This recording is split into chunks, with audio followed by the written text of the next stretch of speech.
Sorotan lain yang juga menjerat anggota Polri, Saudara Irjen Teddy Minahasa akan menjalani pemeriksaan sebagai tersangka atas kasus dugaan penyalahgunaan tindak pidana narkotika pada Senin mendatang.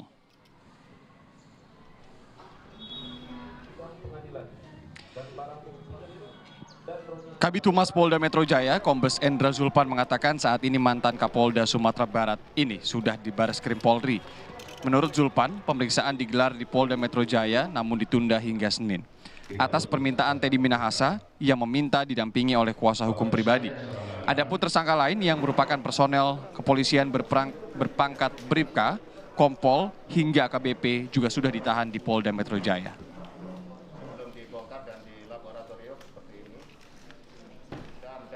Pak Irjen TM ingin menggunakan pengacara dari beliau sendiri yang telah disiapkan pihak keluarga.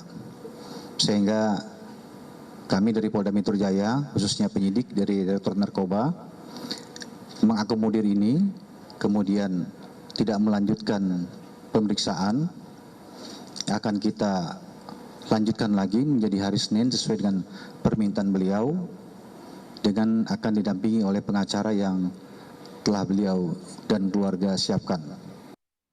Tak hanya Irjen Teddy Minahasa, Saudara, ada 4 oknum polisi yang turut ditangkap dalam kasus narkoba. Keempatnya pun telah ditetapkan sebagai tersangka.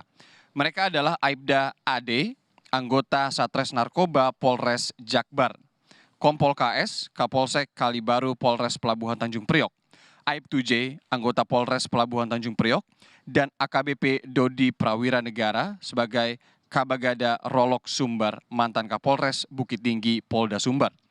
Para tersangka dijerat pasal 114 Undang-Undang Narkotika dengan ancaman hukuman maksimal hukuman mati dan minimal 20 tahun penjara.